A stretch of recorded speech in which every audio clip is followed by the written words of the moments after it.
오늘은 상처 위에 피는 꽃, 사랑하기엔 사람이 참 어렵다라는 제목 가지고 하나님 말씀 전하겠습니다. 1997년에 나온 영화가 한 편 있습니다. 제목이 Good Will Hunting입니다. 윌 헌팅이라는 사람의 이야기를 담았기 때문에 Good Will Hunting인데, 사실 맨 처음 영화가 시작되면 우리는 Good Will Hunting이 아니라 Bad Will Hunting을 만나게 되죠. 좋은 사람이 아니에요. 왜냐하면 그 MIT라는 공과대학에 일하는 청소부로 등장을 하는데 사고 뭉칩니다. 어렸을 적에 상처가 너무 많았어요. 가족관계로부터 버림받고 학대받고 이 상처의 트라우마가 너무 깊어서 냉소적인 사람, 사람들 관계에서 늘 꽁꽁 자기 마음 문을 열지 않는 한 젊은이의 이야기를 그린 것이 이 영화입니다. 그런데 이 사람에게 아주 특징적인 것이 있었는데 그것은 천재였다는 것입니다. 특별히 수학 천재였습니다. MIT 공과대학의 수학과 교수가 낸 문제, 어느 학생들도 풀지 못했던 문제를 이 윌 헌팅이라는 사람이 쉽게 풀어내고, 그것도 한 번이 아니라 여러 번 정말 천재적인 능력을 발휘합니다. 그것을 교수가 목격했습니다. 아, 이 사람이 엄청난 재능이 있구나 라고 인지했을 무렵 사고를 쳤어요. 절도죄와 폭행죄로 감옥에 가게 된 거예요. 이 수학과 교수가 너무 아까우니까 이 젊은이를 내가 좀 돌봐줘야 되겠다. 젊은이를 데려놓고서 이렇게 제안합니다. 감옥에 가는 걸 면하게 해줄 테니까 나와 함께 수학을 공부합시다. 그리고 수학을 공부하는 동시에 정신과 의사의 치료를 받아야 됩니다. 그걸 약속하면 감옥에 가지 않도록 내가 손을 써주겠습니다. 제안을 했어요. 근데 이 젊은이가 뭐 감옥 가고 싶었겠습니까? 그러니까 감옥 가지 않는다고 하니까 알겠습니다. 수학 공부하고 정신과 치료 받겠습니다. 라고 했어요. 정신과 치료를 받기 시작하는데 마음을 열지 않는 겁니다. 누구에게도 쉽게 마음을 열지 않고 무례하게 굴고 굉장히 이렇게 그런 태도들 때문에 정신과 의사들이 이 사람의 치료를 해줄 것을 계속 거부하고 떨어져 나가는 겁니다. 그러다가 이제 저 사진에 보이는 쇼니라고 하는 교수를 만나게 되죠. 저 의사는 좀 달랐습니다. 다른 의사들과. 기다려주기도 했고 견뎌주기도 하고, 그리고 화를 내기도 하고요. 멱살을 잡기도 하고 굉장히 인간적인 모습으로. 그리고 또 한 가지 공통점이 두 사람이 있었는데, 이 교수도 자기 인생 가운데 큰 상처와 트라우마가 있었습니다. 그런 인간적인 다가감과 친구 맺음과 싸움과 갈등 끝에 결국 저 젊은이가 문을 열게 되죠.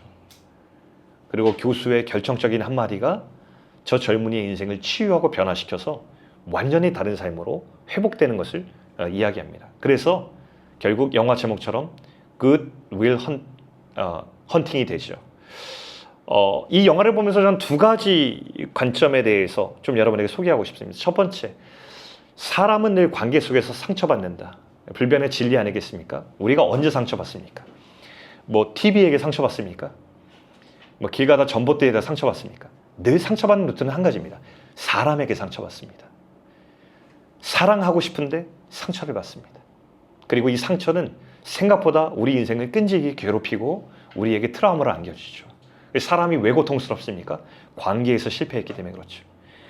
또 하나 영화가 주는 교훈이 있습니다. 그 두 번째는 아이러니하게도 사람의 치유와 회복은 관계 속에서 일어난다는 것입니다. 여러분, 언제 사람이 살아남고 언제 치유가 되고 언제 회복됩니까? 정말 좋은 사람을 만나서 좋은 관계를 만나면 이전에 있는 트라우마와 이전에 있는 상처 가운데 꽃이 피어납니다. 여러분, 그런 경험 해보신지 모르겠습니다. 관계가 주는 양면입니다. 오늘 성경은 이 어려운 주제인 인간관계에 대해서 이야기하고 있어요. 누구도 인간관계에 대해서 자신 있다 누가 말하겠습니까?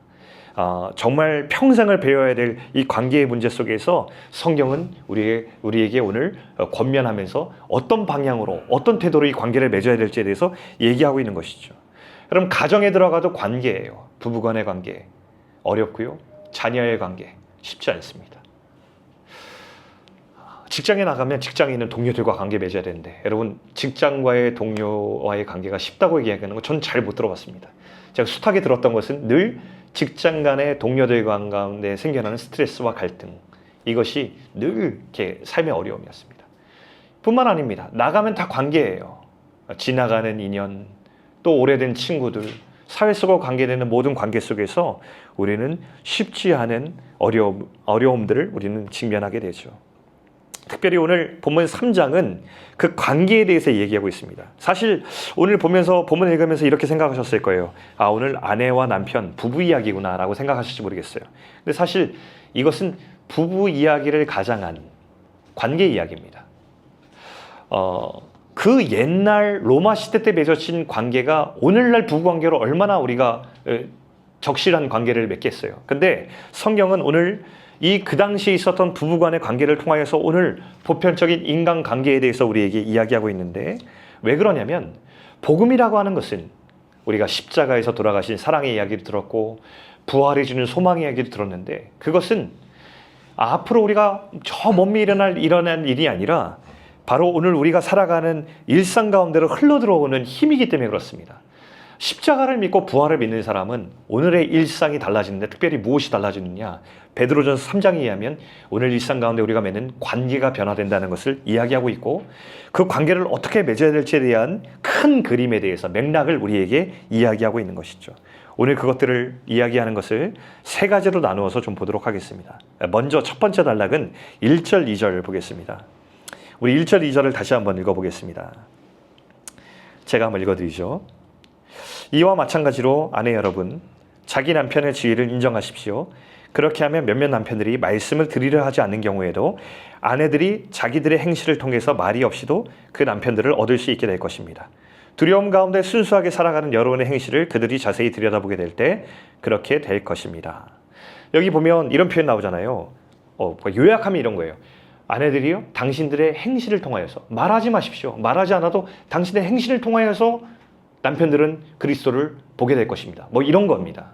그러니까 이런 표현이죠. 요즘 이제 이런 말들을 많이 합니다. 성경책에 밑줄 긋지 말고 당신의 삶에 밑줄 그어라. 이런 얘기 많이 합니다. 그러니까 너무나 우리 관념에 갇힌 신앙인들에 대한 반성이죠. 좀 삶 속에서 그리스도인답게 살아라라는 겁니다. 여러분, 이 말은 사실 굉장히 쉽지 않은 구절이기도 합니다. 당연하게 우리 그리스도인들이 세상에 나가서 그리스도를 보여줘야 되죠.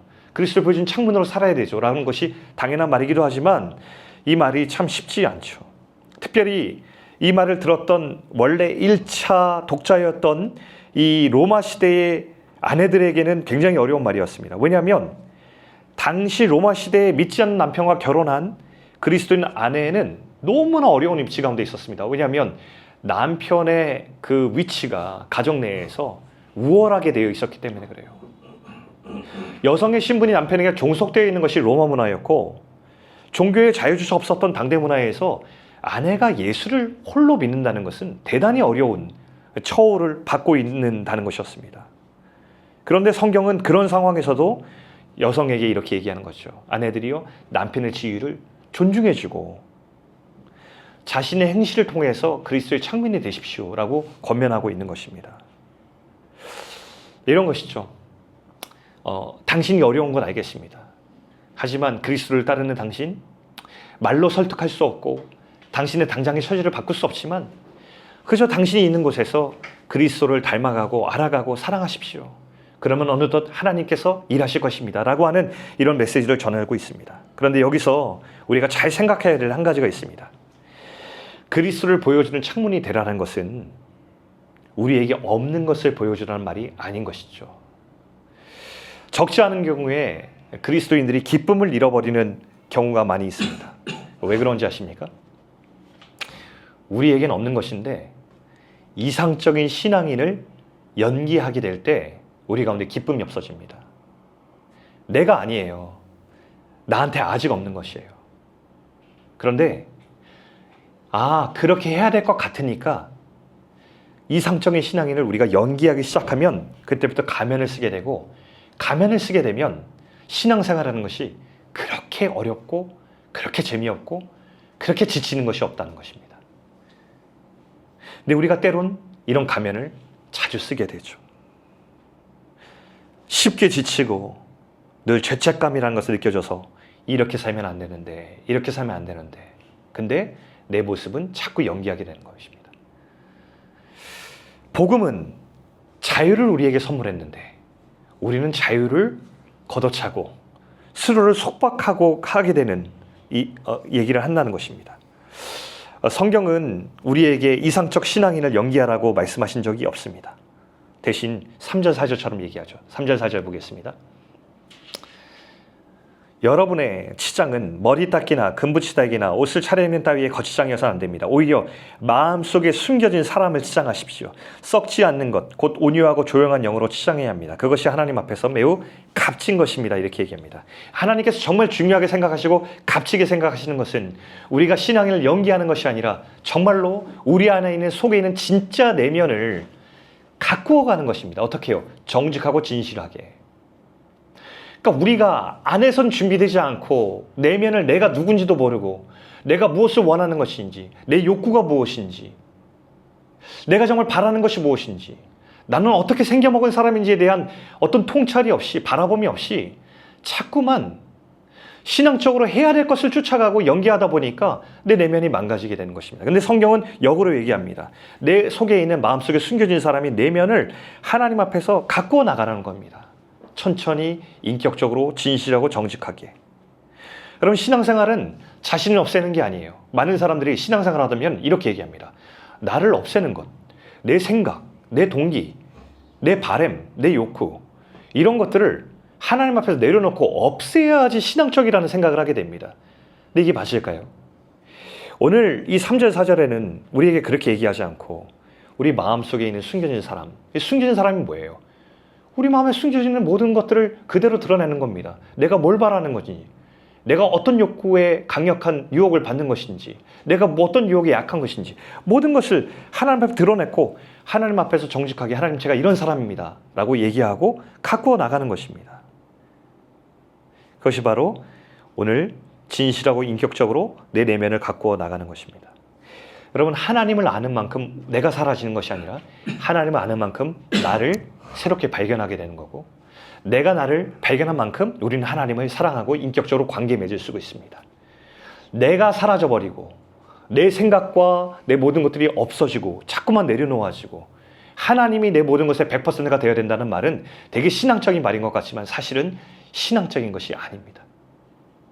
진짜 신앙적이라는 것은 나를 알고 나를 돌보고 나를 진짜 사랑하는 것이 무엇인지 깨달아갈 때 그때 하나님의 사랑이 나와 이어지는 것이죠. 그것이 하나님 앞에서 매우 값진 것이라고 오늘 본문은 이야기합니다. 제가 이제 어떤 분들과 양육을 할 때 이런 질문을 받게 됐어요. 그리스도를 나의 주인으로 영접하라고 하는 그 대목에서 걸림이 있는 거예요. 왜 걸릴까 들어봤더니 하나님을 내 삶의 주인으로 보시면 내가 아무것도 아니게 되는 거 아니에요?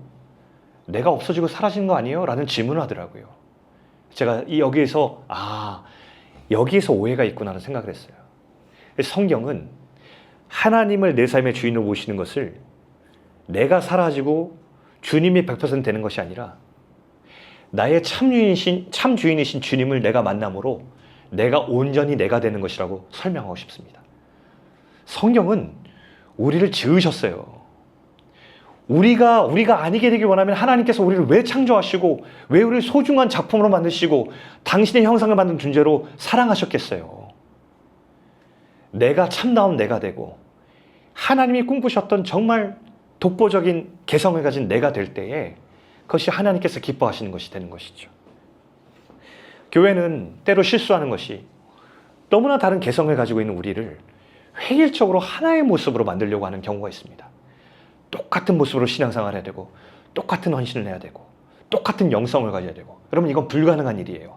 하나님 우리 각 사람을 개성 있게 만드셔서 어떤 사람은 이 모양으로 저 모양으로 만들었어요. 근데 교회는 그 모든 사람들이 각자의 모양과 개성을 존중받으면서 그 사람이 하나님 앞에서 진짜 진실되게 그 사람답게 되는 것이, 그것이 정말 교회가 해야 될 일이고, 그 사람다운 여러 다양한 모습들이 하나 이어지면서 그 몸을 잘 세워나가는 것이 교회의 성장이라고 부르는 것이죠. 여러분, 우리가 자기 자신을 잘 돌보는 우리가 되면 좋겠습니다. 근데 한 가지 이 말씀은 덧붙이고 싶어요. 자기를 사랑한다는 것이 자기 마음대로 하는 것은 아닙니다. 자기 욕구와 자기 마음대로 하고 자기가 하고 싶은 대로 다 하고 사는 것이 자기애가 아니라, 진짜 자기애는 하나님께서 내게 두신 그 놀라운 개성과 놀라운 성품과 성향을 가지고 나의 장점과 단점을 이해하고 나를 더 알아가면서 나를 더 존중히 여기는 것이 진짜 자기애지, 나에 대한 이해 없이 요즘 이제 세상이 이용하는 것처럼 네가 생각하는 게 정답이야, 하고 싶은 대로 해라라고 하는 트렌드를 쫓아가는 것이 아니라는 것을 좀 구분할 필요가 있겠습니다. 여러분, 건강한 자기사랑, 이것이 오늘 성경에서 말하는 관계의 첫 번째입니다. 자, 두 번째 단락을 보시죠. 7절 말씀을 보겠습니다. 7절에 이렇게 말씀합니다. 남편 여러분, 이와 마찬가지로 아내를 더 약한 그릇으로 이해하며 아내와 함께 사십시오. 은혜를 주시는 생명을 함께 물려받을 사람으로 아내를 존중하십시오. 그리하여 여러분의 기도가 막히지 않게 하십시오. 자, 두 번째 단락에서 우리가 보는 것은 공부하라는 말입니다. 여기 공부하라는 말이 없죠. 근데 이렇게 나와 있죠. 개역개정에는 여기 중간에 이해하며 존중하며 라고 하는 말에 지식을 따라라는 말이 덧붙여 있습니다. 이것은 뭐냐면 그 상대방을 이해하기 위해서는 지식이 있어야 된다는 것을 강조하고 있어요. 여러분, 관계는 사람에 대한 존중에서 시작되는데 누군가 진심으로 존중하려면 반드시 그 대상에 대한 공부가 필요합니다. 내 방식대로 존중하는 것은 존중도 아니고 사랑도 아니에요. 상대방에 대해서 존중하려면 그 상대가 뭘 좋아하고 어떻게 해야 사랑을 받는 느낌이 드는지를 알아가야 됩니다. 그게 인격적인 관계죠. 다 덮어놓고 내 방식대로, 내가 원하는 방식대로, 내가 원하는 언어대로만 사랑하려고 하는 사람이 있어요. 그거 사랑 아닙니까? 사랑 아닙니다. 그게 상처를 줘요. 여기 보면 로마 제국 시대의 아내는 사회적으로 존중받는 존재가 아니라고 했죠. 당시 유행하는 속담에 이런 뜻이 있었습니다. 아내는 빌려줘도 돈은 빌려주지 말라. 무슨 뜻이겠습니까? 아내가 가지고 있는 가정적 위치였습니다. 아내의 존재가 얼마나 가벼웠는지 로마 시대 때는 아내가 그런 존재였어요. 근데요, 그 당시에 그게 보편화된 문화인데도 불구하고 성경은 그 시대의 통념을 뒤집죠. 뭐라고 얘기합니까? 아내를 존중하라. 개역개정 성경에는 아내를 귀히 여기라 이렇게 나와 있습니다. 시대의 가치가 어떻든 문화적 보편성이 어떻든 간에 그것을 뛰어넘는 하나님께서 가치 있게 여기는 것을 그렇게 이해하고 공부하고 그 상대를 존중하라고 하는 것을 그 시대에 이미 성경이 말씀하고 있는 것입니다. 굉장히 그 당시에는 파격적인 말씀이지만 성경은 늘 한결같이 사람에 대한 존중을 이야기하고 있습니다. 상대를 존중하기 위해서 공부한다는 것, 여러분, 너무 중요합니다. 여러분, 그 결혼관계 안에서도, 직장관계 안에서도, 모든 관계 안에서도 상대를 공부하지 않으면 관계에서 진짜 그 상대를 존중하기 어렵고 진짜 그 상대를 좋은 관계 맺기 어렵습니다. 공부가 필요합니다. 여러분, 화성에서 온 남자, 금성에서 온 여자 책 들어보셨죠? 핵심이 뭐냐면 이런 거예요. 이 책이 사람들에게 좋은 인사이트를 준 것은 한 가지였습니다. 아주 짧게 요약하냐면 남자와 여자는 마치 다른 행성에서 온 사람처럼, 외계인처럼 다른 존재다. 이 사람들을 좀 이해시켜 줬어요. 아, 내 아내가 외계인이었기 때문에 내가 힘들었구나. 내 남편은 외계인이었구나. 아, 외계어를 배워야 됐구나. 우린 전혀 다른 존재였구나 라는 것을 이해하니까 아, 생각과 감정과 표현 방식과 모든 것이 다르다는 것을 수용하면서 조금 더 해결점을 찾아갔다는 것이죠. 저는 성교학적 관점으로는 결혼은 타문화권 성교와 같다고 생각해요. 그러니까 언어와 지리와 세계관을 넘어서 다 공부해야 되는 거예요. 결혼하신 분들 공감 안 가십니까? 네. 공감이 안 가시는 분도 있는 것 같고 가시는 분도 있는 것 같고 그런 것 같습니다. 정말 그런 것 같더라고요. 자라온 문화가 저는 다르고 썼던 언어가 다르고 감정선이 다르고 습관도 다르고 다 달라요. 그러니까 이걸 배우지 않으면 서로 사랑을 한다고 하는데 상처를 남기기도 하는 그런 일들이 너무나 비일비재하게 일어납니다. 제가 실제 있었던 제 지인이 결혼을 했어요. 신혼여행을 갔습니다. 남편이 정말 알차게 신혼여행을 보내고 싶어가지고 하루 종일 아내를 데리고 막 여행을 했습니다.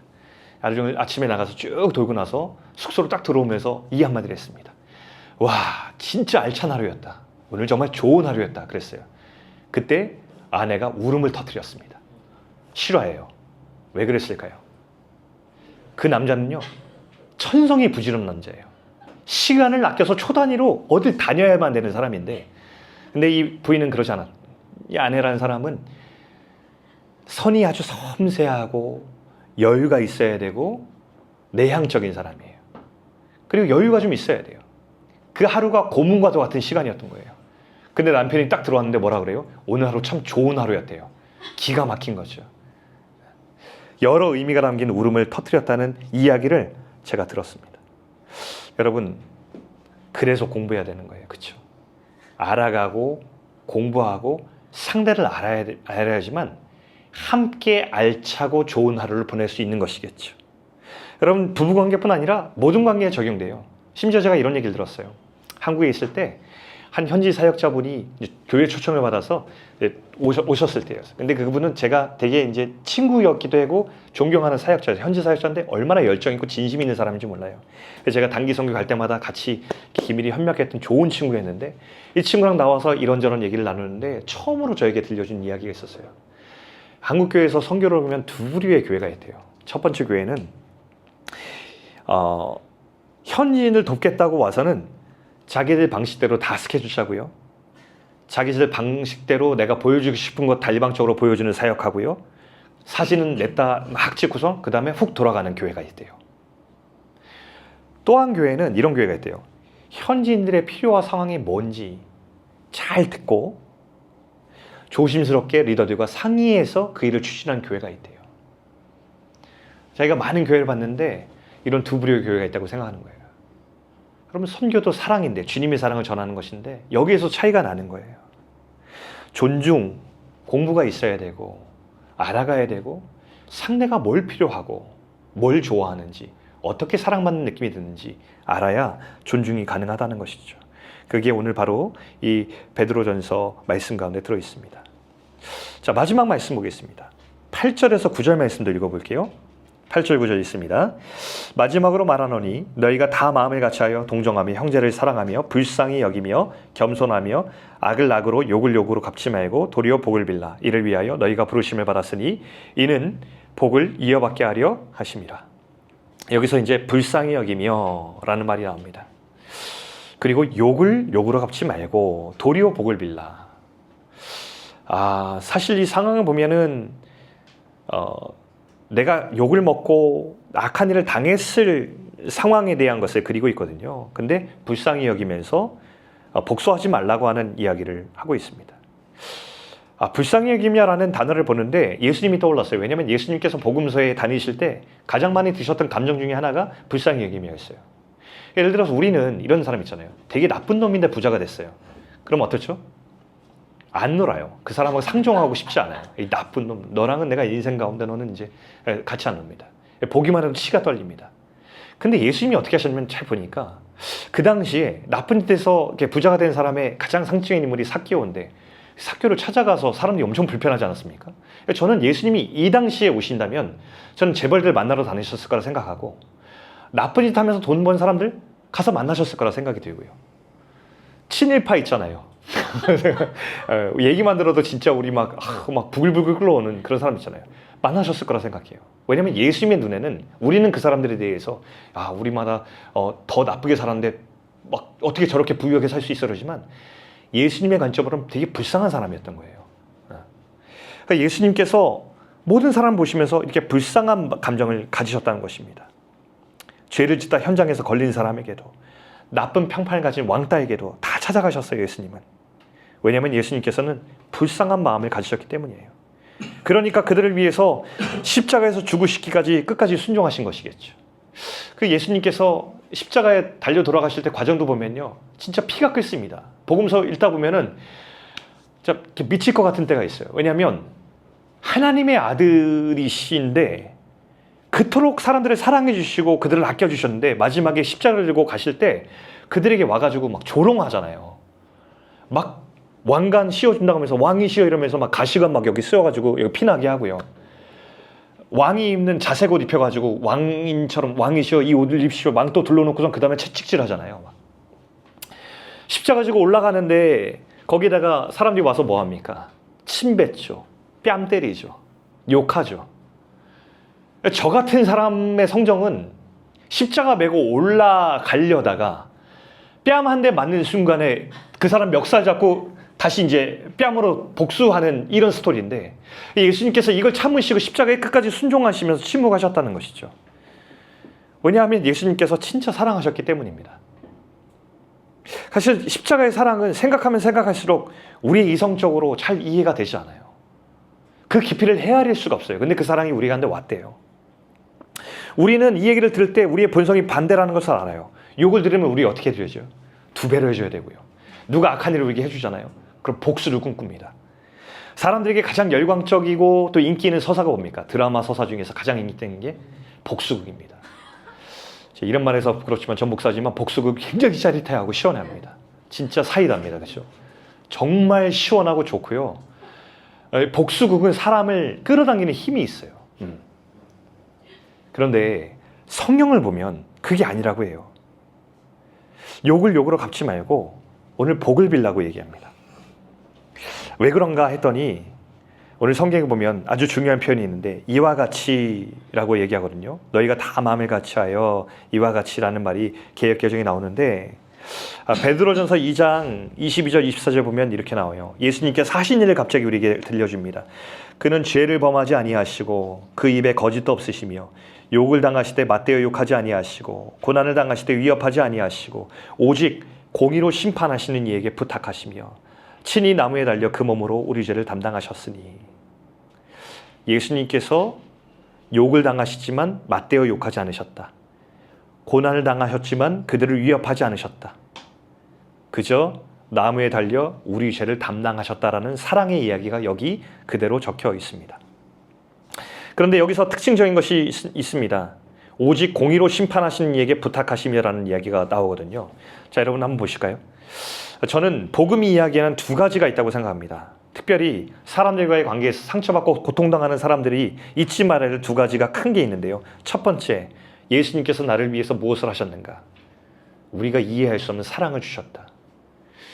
사람이 관계에서 상처받고 그 트라우마에 지배되는 이유가 있다면 그것은 내가 사랑받지 못한다는 감정 때문이 아니겠습니까? 그런데 예수님의 십자가는 우리를 가슴 속에서 끊임없이 부어주시는 사랑이기 때문에 놀라우신 사랑, 믿을 수 없을 만큼 크고 깊은 사랑이 계속해서 우리의 생명 가운데 흘려 들어온다는 것을 우리가 기억할 필요가 있습니다. 우리는 사랑받는 존재입니다. 여러분, 내가 왜 소중합니까? 저는요, 제가 예수 믿지 않았다면요, 저를 본능적으로 제 쾌락과 제 유익과 제 이기심을 위해서 살았을 것 같아요. 지금도 뭐 그렇게 살고 있다고 하지만 아주 적나라하게 그래 살았을 것 같아요. 아무런 가책 없이요. 전 그랬을 것 같아요. 그럼 제가 이런 생각을 해봤어요. 하루는 나는 만약에 예수가 아니었으면 내 인생을 살면서 내 인생의 가치, 내가 왜 소중하고 가치 있다 생각할까라는 걸 했을 때 세상이 말하는 근거 가운데는 찾지 못하겠더라고요. 왜냐면 나는 우연의 산물인데, 진화의 어떤 산물인데 진화와 우연 속에서 어떤 가치를 찾을 수 있겠어요. 그런데 우리가 성경 안에 들어오니까 내가 왜 소중한가라는 것을 발견할 수 있었어요. 왜 그렇습니까? 내가 때로는 내 스스로의 가치를 찾지 못하고 스스로에게 절망하고 낭망했을 때 주님이 나에게 말씀해 주시는 것이 있기 때문입니다. 나는 너를 위해서 십자가에 죽었다. 너의 생명의 가치는 나의 목숨보다 더 귀하다. 라는 말씀을 주님께서 해주셨기 때문에 내 생명이 귀한 줄 아는 거예요. 여러분, 또 한 가지 기억할 것이 있습니다. 그것은 바로 우리에게 훌륭한 심판이 계시다는 거예요. 하나님은 공의로운 심판자, 좋은 공정한 심판이 되십니다. 중요한 경기일수록 훌륭한 심판의 역할이 대단히 중요하죠. 심판이 없을 때 경기는 난장판이 되고 불의와 반칙과 온갖 것들이 난무하는데도 불구하고 아무것도 제지되지 않는, 그래서 불의가 승리할 수 있는 경기가 되죠. 그러나 공정하고 좋은 심판이 그 가운데 경기 가운데 들어가면 완전히 달라집니다. 경기의 공정성이 살아나고 선수들이 경기에 집중할 수 있게 되고 공정하게 누가 승리했고 누가 패배했는지, 누가 반칙을 해서 나가야 되는지, 누가 이 경기에 임해야 되는지 알게 됩니다. 요즘 저는 이제 농구를 좋아해서 NBA를 이렇게 하이라이트를 보게 되는데 경기를 잘 보면요, 경기의 승패를 가르는 중요한 것이 있어요. 심판의 역할이에요. 이게 격렬해지니까 중요한 경기일수록 서로 격렬해지는데 하다가 선수들이 화가 나니까 농구를 해야 되는데 이제 번투를 하기 시작합니다. 막 때려버려요. 이렇게 화가 나니까 이게 막 너무 약오르잖아요. 그러니까 막 확 때립니다. 그럼 넘어져요. 여기서 2가지 선택이 있죠. 첫 번째, 같이 일어나서 그 선수를 같이 때린다. 두 번째, 평정심을 찾고서 나의 플레이를 한다. 어디가 더 승률이 높을까요? 단연 두 번째입니다. 얘가 때렸잖아요. 다른 선수가 일어나서 또 때리잖아요. 그럼 두 사람 다 페널티를 받습니다. 이 선수가 얘가 먼저 때렸잖아요 라고 해도 소용없습니다. 근데 얘도 때렸어요. 둘 다 퇴장입니다. 근데 이 사람이 다시 평정을 참고 자기 플레이를 하잖아요. 얘는 퇴장인데 나는 자유투를 얻습니다. 그래서 득점을 할 수 있는 기회가 더워지는 거예요. 여러분, 우리 인생 가운데도 성경이 말하는 게 뭡니다. 공정한 심판이 계시다. 우리 가운데 불의를 당해요. 욕을 먹어요. 근데 그거 보는 분이 있다는 겁니다. 근데 이 보는 분이 없다고 생각하면 되게 억울해요. 부당한 것을 견딜 수가 없어요. 세상 억울해서 막 속병 납니다. 근데 우리 가운데 성경이 말하고 있는 건 뭐냐면 우리 가운데 이 모든 것을 다 보시고 계신 심판자가 계시다. 그것이 바로 하나님입니다. 그리고 그 하나님은 공정하게 심판하시고 그에 걸맞는 벌을 주신다. 이것은 우리에게 위로입니다. 하나님의 사람으로 살아갈 수 있는 동기이고 힘이 되죠. 공의로운 심판자를 기억하고 그분이 내게 하신 일을 기억하면서 살아가는 것이 바로 우리가 걸어가야 될 이야기입니다. 우리는 관계가 참 어려운 시대를 살고 있어요.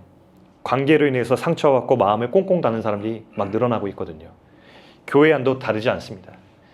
교회를 떠나는 사람들의 주요한 원인을 제가 이번에 데이터를 좀 찾아봤어요. 몇 가지 주요한 원인들이 있더라고요. 그 주요한 원인 중에 하나가 단연 뭐였냐면 교회 안에 관계로 인해서 상처받고 떠나는 사람들이 굉장히 많더라고요. 그리고 더 안타까운 것은 그들이 교회를 떠날 뿐 아니라 하나님과의 관계에서도 관계 맺기를 멈췄다는 것이죠. 그런데 되게 역설적이게도요. 그렇게 교회를 떠나고 하나님을 떠났던 사람들이 다시 치유와 회복을 시작하는 그 지점이 어딨냐 봤더니 다시 좋은 사람들과 관계를 맺기 시작할 때였어요. 좋은 사람들을 만나고 좋은 공동체를 만날 때 다시 건강을 회복하고 다시 소망을 찾는 것을 발견했어요. 저는 이것이 오늘 우리 모두에게 하나님께서 주시는 이 땅의 진실한 소망이라고 생각을 합니다. 오늘 본문이 우리에게 주는 관계에 대한 권면을 다시 한번 정리해 보겠습니다. 첫 번째는 저 여러분의 내면을 가꿔야 돼요. 여러분, 그것이 사랑하는 것입니다. 누군가를 사랑하려고 막 애쓰기 전에 나를 진짜 사랑하고 나를 돌보고 내가 더 내면이 가꿔진 괜찮은 사람이 되는 것이 사랑입니다. 무조건적으로 자기애가 아니라 나를 잘 이해하고 나를 돌아보고 나에 대해서 듣는 것. 그러니까 저는 여러분 이걸 위해서 상대방에게 가끔 자신의 단점을 피드백 듣는 게 되게 우리가 싫고 고통스럽고 괴롭잖아요. 근데 해봐야 된다고 생각합니다.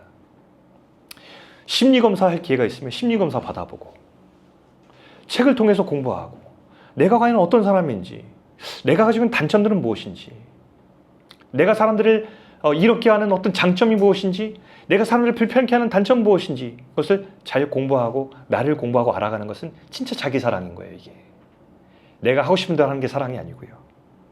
성경은 나에 대해서 정직하고 진실하게 내면을 가꾸어 나가라고 우리에게 권면하고 있습니다. 두 번째는 상대방을 공부하는 것입니다. 인격적인 존중은 상대방을 알고 공부하고 또 그를 대하는 것을 연습하는 것입니다. 내가 좋은 방식이 아니라 상대가 좋아하는 방식으로. 세 번째는 불쌍히 여기는 마음을 갖는 겁니다. 욕을 먹어도 복을 빌어주는 것입니다. 그래야 성경은 우리에게 복을 받는다고 합니다. 저는 사실 세 번째 걸 볼 때 욕을 먹고 복을 빌어준 게 우리한테 굉장히 손해인 것 같잖아요. 성경이 뭐라고 약속하냐면 욕을 먹고 복을 빌어주는 것은 우리에게 복을 주시는 하나님의 뜻이라고 여기 나와 있습니다. 무슨 뜻일까요? 이게 손해인 것 같지만 결국에는 하나님께서 공의로운 심판자께서 욕을 먹고 참는 이에게 복을 더해 주신다는 것이라고 저는 생각해요. 그것이 성경의 진리인 것이죠. 손해보진 않는다는 것입니다. 여러분, 사실 이 세 가지 권면을 제가 드렸지만 관계가 힘든 속에서 세상의 트렌드를 보면 세상은 이렇게 얘기해요. 관계 힘든 사람 있으면 끊어. 네가 중요해. 상처받던 관계? 야, 관계하지 마. 관계 뭐하러 하냐. 네 마음이 원하는 대로 그냥 시키는 대로 살아. 인생 짧아. 그렇게 살자. 라고 이렇게 얘기합니다. 근데 오늘 얘기들을 보면 우리의 내면을 갖고 나가는 것도, 상대방을 공부하는 것도, 또 상대방을 불쌍히 여기면서 욕을 먹어도 빌어주는 모든 행동들은 무언가 우리가 선뜻하기에 용기가 안 납니다. 그러나 이 모든 것을 하게 할 수 있는 어떤 하나의 동기가 있다면 그것은 우리가 지난번 계속 들어왔던 복음, 주님께서 우리를 위해서 행하신 십자가의 사랑과 그분이 우리에게 주신 영원한 생명이 우리 가운데 있기 때문에 주님께서 밀어주신 이 방향으로 우리가 그래도 한 걸음씩 걸어 나가는 것이죠. 그리고 단연코 성경이 우리에게 확증하는 한 가지가 뭐냐면 세상에 말하는 어떤 것보다도 지금 이렇게 살아가고 관계 맺는 것이 우리 가운데 정말 복되고 행복한 인생이라는 것을 보증해주고 있는 것입니다. 성경은 우리를 힘든 인생으로 초대해서 우리를 괴롭게 하려는 그런 하나님의 책이 아닙니다. 당장 보기에는 조금 어렵고 부담스럽지만 결국 우리의 궁극적인 행복과 우리의 복을 위해서 초청하신 책인 것이죠. 여러분 오늘 이 하나님의 권면을 잘 마음에 두셔서 우리가 관계하며 나갈 때에 나가는데 관계가 어렵고 사람이 어렵지만 그러나 결국에는 우리가 사람과 건강함 있는 관계를 통하여서 다시 한번 그곳에서 하나님 맺게 하시는 꽃을 피우는 저와 여러분 되기를 축복하고요. 또 우리 소금 공동체가 이런 관계를 건강하게 맺어주는 공동체가 되어서 서로를 받아주고 기다려주고 수용해주면서도 각 사람이 하나님 앞에 진실하게 맺어가는 그 과정들을 조금 더 기다려줄 수 있는, 존중해줄 수 있는 그런 수용의 공동체가 될 수 있기를 축복합니다. 우리 같이 한번 기도하겠습니다.